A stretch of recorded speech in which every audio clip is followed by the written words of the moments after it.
Hello friends, मैं हरिम प्रताप सिंह आप सभी लोग का अपने इस एजुकेशनल चैनल पर स्वागत करता हूं।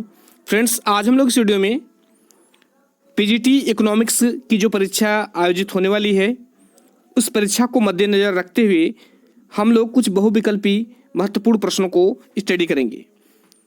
तो आइए फ्रेंड्स, हम लोग बिना समय गवाए शुरू करते हैं। देखिए, स्क्रीन पर प्रश्न आपके सामने है। पहला प्रश्न है, पूछ रहा है कि एडम स्मिथ के अनुसार अर्थशास्त्र विज्ञान है। कह रहा है कि एडम स्मिथ के अनुसार अर्थशास्त्र विज्ञान है। किसका है? धन का, वास्तविकता का, आंकड़ों का, या इनमें से सभी का। तो इसमें ऑप्शन सही होगा पहला। एडम स्मिथ के अनुसार अर्थशास्त्र विज्ञान है। किसका? अर्थशास्त्र धन का विज्ञान है, क्योंकि एडम स्मिथ ने परिभाषा दी थी कि अर्थशास्त्र धन संबंधी विज्ञान है। दूसरा प्रश्न है, कल्याण संबंधी परिभाषा किस अर्थशास्त्री ने दी? कह रहा है कि कल्याण संबंधी परिभाषा किस अर्थशास्त्री ने दी? ऑप्शन है, ए ऑप्शन में है मार्शल ने, बी ऑप्शन में है स्मिथ ने, सी ऑप्शन में है रिकार्डो ने, और डी ऑप्शन है रॉबिन्स ने। तो किसने दी थी कल्याण संबंधी परिभाषा? किसने दी थी? देखिए, सबसे पहले मैं बता दूं इसका ऑप्शन कौन सही होगा। कल्याण संबंधी परिभाषा मार्शल ने दी थी। देखिए, मार्शल ने कहा था कि धन मनुष्य के लिए है, न कि मनुष्य धन के लिए। ध्यान सुनिएगा, मार्शल ने कहा था कि धन मनुष्य के लिए है, न कि मनुष्य धन के लिए है। उन्होंने अपनी परिभाषा में लिखा है कि अर्थशास्त्र जीवन के साधारण व्यापार से संबंधित मनुष्य के कार्यकलापों का अध्ययन है। वह इस बात की जांच करता है कि मनुष्य कैसे आय प्राप्त करता है और किस प्रकार से खर्च करता है। इस प्रकार वह एक ओर धन का अध्ययन और दूसरी ओर, जो कि अधिक महत्वपूर्ण है, वह मनुष्य के अध्ययन का भाग है। तो कल्याण संबंधी परिभाषा किसने दी थी? मार्शल ने दी थी। आइए तीसरा देखते हैं, किस अर्थशास्त्री ने धन की अपेक्षा मानव कल्याण को अधिक महत्व प्रदान किया है? मैं कह रहा है कि किस अर्थशास्त्री ने धन की अपेक्षा मानव कल्याण को अधिक महत्व प्रदान किया है? सैमुअल्सन ने किया है, कि मार्शल ने किया है, कि जेके मेहता ने किया है, कि रॉबिन्स ने किया है? देखिए, मैंने अभी बताया परिभाषा आपको मार्शल की दिया था कि धन मनुष्य के लिए है, न कि मनुष्य धन के लिए। तो इससे मालूम चलता है कि किसने किया था? मार्शल ने। मार्शल ने धन की अपेक्षा मानव कल्याण को अधिक महत्व प्रदान किया। तो इसका आंसर क्या हो जाएगा? मार्शल ने।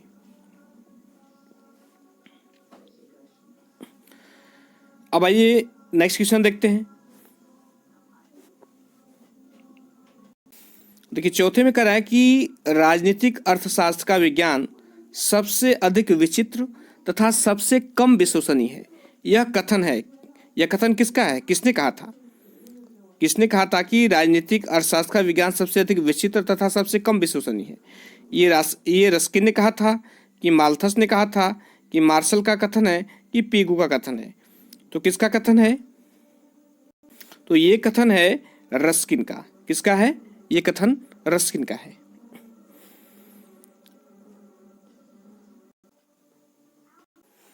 देखिए, क्वेश्चन नंबर 5 है। इसमें कह रहा है कि मूल समस्या चुनाव की समस्या है। यह किस अर्थशास्त्री की परिभाषा से संबंधित है? मूल समस्या चुनाव की समस्या है, यह किस अर्थशास्त्री की परिभाषा से संबंधित है? मार्शल से संबंधित है, रॉबिन से संबंधित है, स्मिथ से है, कि मेहता से है? देखिए, पहले मैं इसका आंसर बता दूं।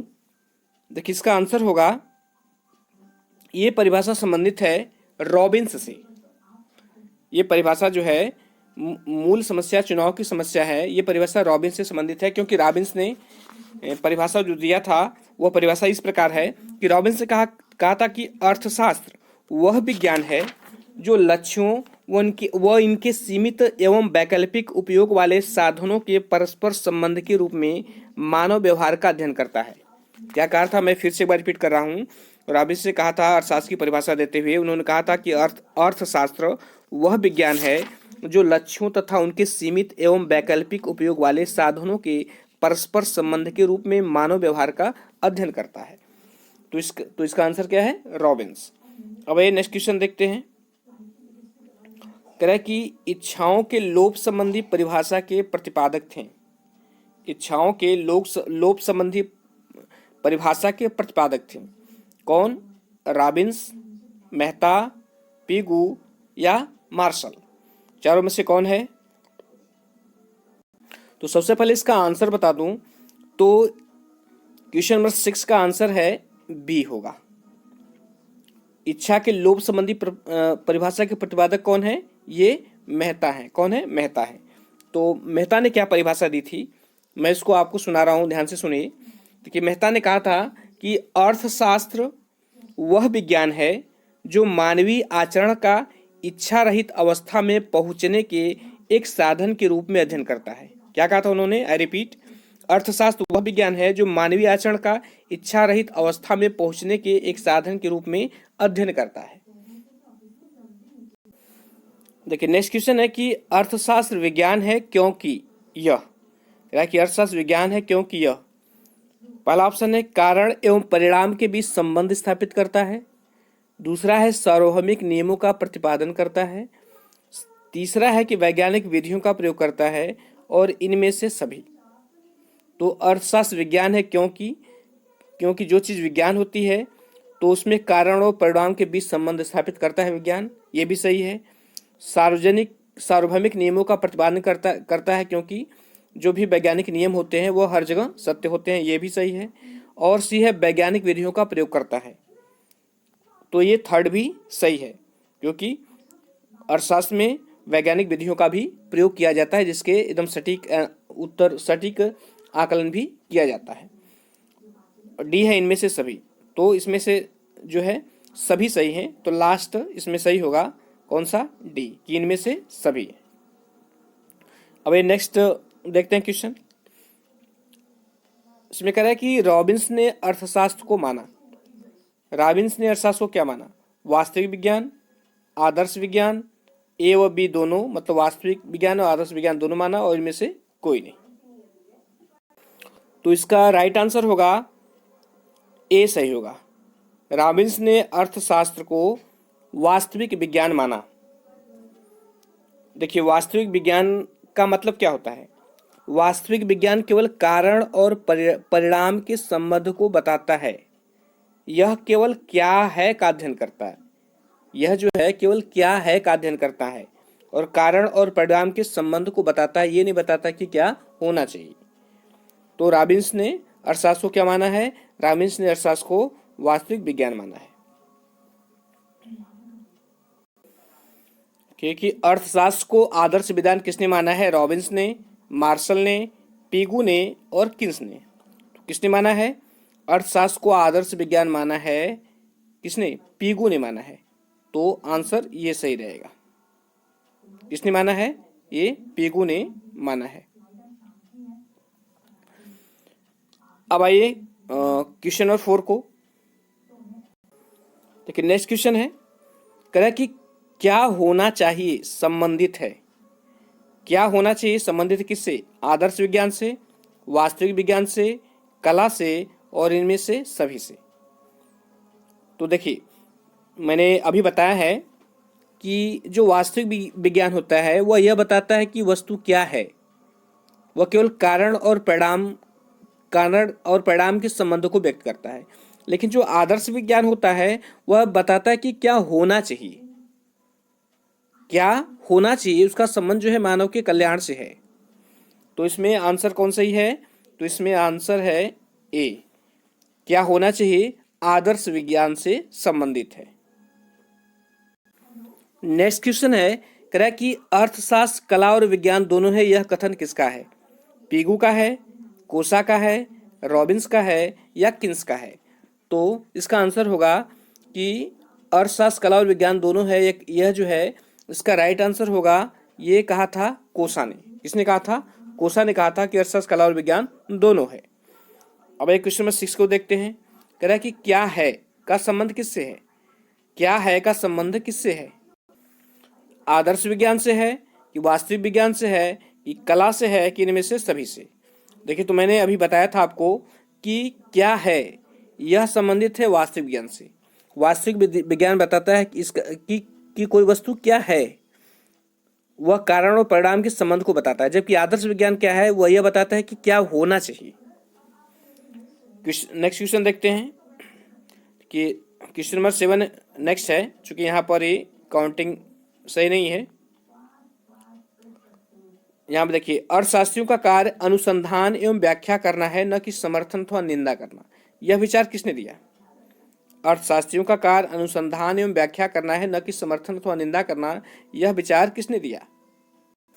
देखिए, यह कथन जो है, यह कथन रॉबिन्स का है। किसका है? यह कथन रॉबिन्स का है, क्योंकि रॉबिन्स ने अर्थशास्त्र को वास्तविक विज्ञान मानते हुए कहा था कि अर्थशास्त्रियों का कार्य अनुसंधान एवं व्याख्या करना है, न कि समर्थन अथवा निंदा करना। मतलब उनका कहने का तात्पर्य यह था कि अर्थशास्त्र का केवल ये बताता है कि कोई वस्तु क्या है, वह कारण और परिणाम का संबंध दर्शाता है, न कि यह नहीं बताता कि उसे क्या होना चाहिए। तो यह कथन किसका है? यह कथन है रॉबिन्स का। नेक्स्ट क्वेश्चन है, कह रहा है कि आर्थिक नियमों के संबंध में मार्शल का कथन है।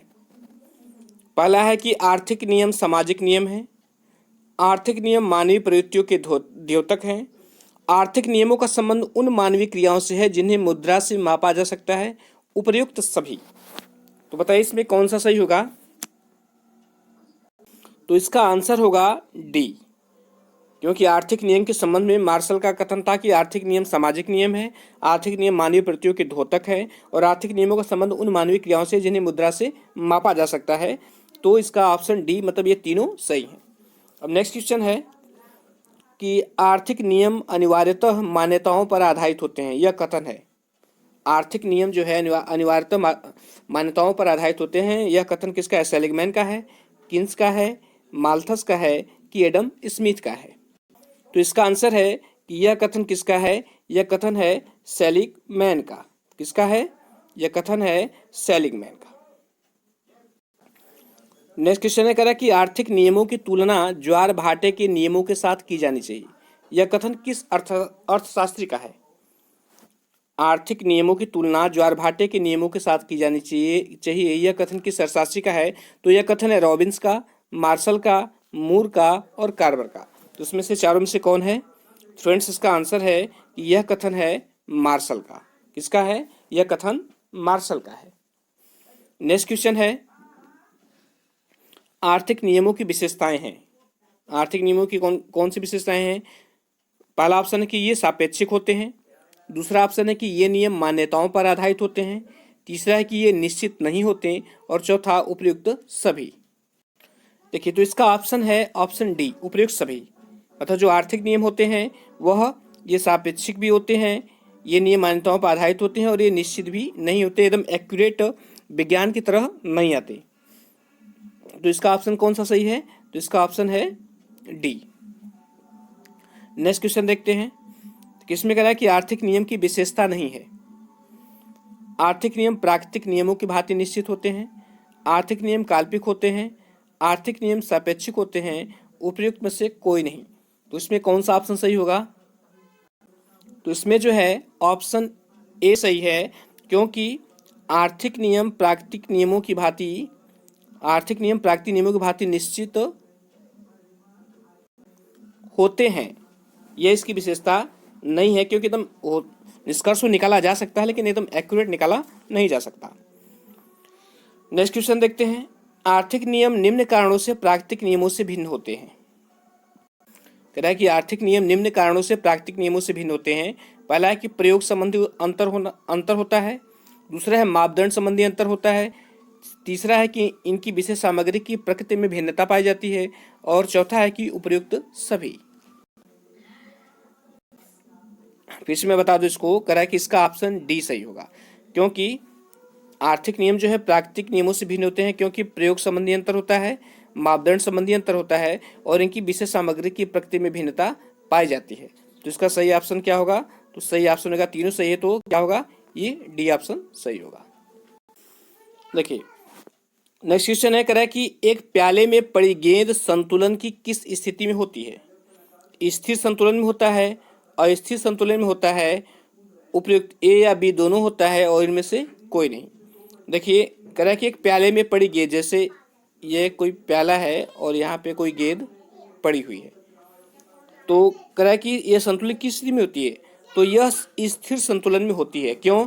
कि यदि इसमें जरा मूवमेंट भी हो गया है, अगर इधर भी जाएगी तो फिर वापस लौट के इधर आ जाएगी, या इधर भी जाएगी तो वापस इधर आ जाएगी। अगर हिलने डुलने पर कुछ इसमें मूवमेंट होता है तो फिर वो अपने स्थान पर वापस आ जाएगी। तो यह जो है यह कब होता है? जब जब जो है स्थिर संतुलन की स्थिति होती है तब होता है। देखिए, नेक्स्ट क्वेश्चन है कि बोल्डिंग के अनुसार एक जंगल में पेड़ उगते हैं, बढ़ते या नष्ट होते हैं, परंतु समूचे वन की संरचना में कोई परिवर्तन नहीं होता। यह उदाहरण है, किसका उदाहरण है? आंशिक साम्य का, स्थैतिक साम्य का, प्रायोगिक साम्य का और यांत्रिक साम्य का। इन चारों में से कौन होगा? तो फ्रेंड्स, इन चारों में से सही ऑप्शन होगा स्थैतिक साम्य का। तो सबसे पहले मैं आपको बता दूं कि ये स्थैतिक साम्य का मतलब क्या होता है। देखिए, स्थिर स्थैतिक साम्य के अंतर्गत या स्थिर अर्थव्यवस्था के अंतर्गत उपभोग, उत्पादन, विनियोग, मांग तथा पूर्ति, जनसंख्या आदि का आकार लगभग स्थिर रहता है, अर्थात इनमें किसी प्रकार का परिवर्तन नहीं होता। प्रोफेसर बोल्डिंग ने स्थैतिक साम्य की तुलना उस लुढ़कती हुई गैस से की है जो समान गति से लुढ़कती ही जाती है, अर्थात विकास की जो गति है उसमें परिवर्तन की स्थिति नहीं पाई जाती। और देखिए, ये प्रश्न दो तरीके से ही पूछता है। कभी कभी इस तरह पूछता है कि जैसे ये कथन दे करके कि एक जंगल में पेड़ उगते हैं, बढ़ते या नष्ट होते हैं, परंतु समूचे वन की संरचना में कोई परिवर्तन नहीं होता है। ये किस अर्थशास्त्री ने कहा था? तो इस तरह भी पूछ सकता है। चार ऑप्शन देंगे, उसमें बोल्डिंग भी दिया रहेगा।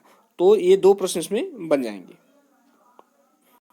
देखिए, नेक्स्ट क्वेश्चन है, कह रहा है कि जब किसी वस्तु के उपभोग में निरंतर वृद्धि होती है तो अतिरिक्त इकाइयों से प्राप्त उपयोगिता गिरती है, बढ़ती है, स्थिर रहती है और प्रारंभ में गिरती है फिर बढ़ती है। फिर से देखिए, कह रहा है कि जब किसी वस्तु के उपभोग में निरंतर वृद्धि होती है तो अतिरिक्त इकाइयों से प्राप्त उपयोगिता गिरती है, बढ़ती है, स्थिर रहती है, प्रारंभ में गिरती या बढ़ती है। तो सबसे पहले मैं बता दूं कौन सा ऑप्शन सही है। तो ऑप्शन ये पहला सही है कि गिरती है। देखिए, जब हम किसी वस्तु के उपभोग को निरंतर वृद्धि करते जाते हैं, मतलब एक के बाद दूसरे के बाद तीसरा, तो प्रत्येक अतिरिक्त इकाई से जो उपयोगिता प्राप्त होती है वह घटती हुई प्राप्त होती है। जैसे कि यदि कोई व्यक्ति भूखा है, वह खाना खाना प्रारंभ करता है तो उससे पहले वाले से जितनी उपयोगिता प्राप्त होगी, दूसरे से कम, तीसरे से कम, चौथे से कम, पांचवें से उससे कम, छठवें से उससे कम, और एक ऐसी स्थिति आएगी जब पूर्ण संतुष्टि का स्तर हो जाएगा, मतलब उसे जो है उससे कोई भी उपयोगिता प्राप्त नहीं होगी। और यदि उसके बाद भी उपभोग करता रहता है तब जो है उपयोगिता क्या हो जाएगी? ऋणात्मक हो जाएगी। तो इसमें ऑप्शन 3 का ए सही है कि प्राप्त उपयोगिता गिरती है। वही नेक्स्ट क्वेश्चन देखते हैं। कह रहा है कि किसी समय विशेष पर उपभोग की गई वस्तु की अंतिम इकाई की उपयोगिता कहलाती है। किसी समय विशेष पर उपभोग की गई वस्तु की अंतिम इकाई की उपयोगिता कहलाती है। कुल उपयोगिता कहलाती है, औसत उपयोगिता कहलाती है, सीमांत उपयोगिता कहलाती है, कि इनमें से कोई नहीं। तो पहले बता दूं इसका आंसर क्या होगा। इसका आंसर होगा ऑप्शन सी, सीमांत उपयोगिता। इसमें कह रहा है कि किसी समय विशेष पर उपभोग की गई किसी वस्तु की अंतिम इकाई की उपयोगिता सीमांत उपयोगिता कहलाती है। नेक्स्ट है, कह रहा है कि जब मांग में प्रतिशत परिवर्तन कीमत में हुए प्रतिशत परिवर्तन की तुलना में अधिक होता है तो वस्तु की मांग होगी। बेलोचदार, लोचदार, पूर्णतया बेलोचदार या समानुपाती। देखिए, जब मांग में प्रतिशत परिवर्तन कीमत में हुए प्रतिशत परिवर्तन की तुलना में अधिक होता है तो वस्तु क्या होती है? तो वह लोचदार होती है। उसकी मांग क्या होती है? उसकी मांग लोचदार होती है। नेक्स्ट क्वेश्चन है, किस प्रकार के बाजार में एक फर्म कीमत स्वीकार करने वाली होती है? किस प्रकार के बाजार में एक फर्म कीमत स्वीकार करने वाली होती है। पूर्ण प्रतियोगिता में एकाधिकार में, एकाधिकारात्मक प्रतियोगिता में और कि अल्पाधिकार में। किस प्रकार के बाजार में एक फर्म कीमत स्वीकार करने वाली होती है? पूर्ण प्रतियोगिता में, एकाधिकार में, एकाधिकारात्मक प्रतियोगिता में कि अल्पाधिकार में? तो इसका आंसर सही होगा पूर्ण प्रतियोगिता में। पूर्ण प्रतियोगिता में एक फर्म जो होती है वह कीमत स्वीकार करने वाली होती है, क्योंकि जो कीमत होती है वह बड़े उद्योगों के द्वारा निर्धारित की जाती है और जो फर्में होती हैं वह कीमत को स्वीकार करने वाली होती हैं। देखिए नेक्स्ट क्वेश्चन है, कह रहा है कि सीमांत उपयोगिता से तात्पर्य। सीमांत उपयोगिता से क्या तात्पर्य है? उपभोग की अंतिम इकाई से प्राप्त उपयोगिता, कि उपभोग की अंतिम इकाई से प्राप्त उस वस्तु की उपयोगिता जिसका उपभोग किया जा रहा है, कि कुल उपयोगिता माइनस औसत उपयोगिता, और चौथा है कि कुल उपयोगिता माइनस पहले की 2 इकाइयों की उपयोगिता। तो फ्रेंड्स सीमांत उपयोगिता किसे कहते हैं?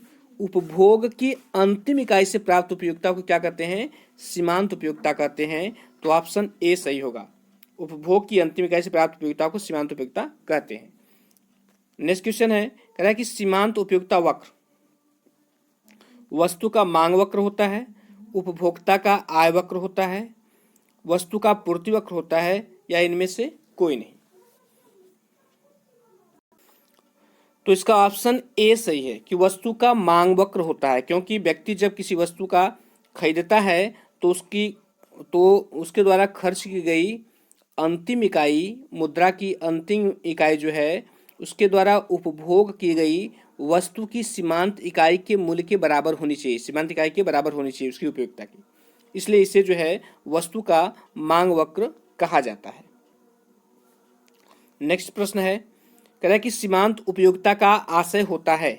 सीमांत उपयोगिता का आशय होता है कुल उपयोगिता माइनस औसत उपयोगिता, कुल उपयोगिता में वृद्धि, कुल उपयोगिता गुणे वस्तु की मात्रा, और कुल उपयोगिता भागे औसत उपयोगिता। तो इसका आंसर होगा कुल उपयोगिता में वृद्धि। सीमांत उपयोगिता किसे कहते हैं? उपभोग की अंतिम इकाई से प्राप्त उपयोगिता।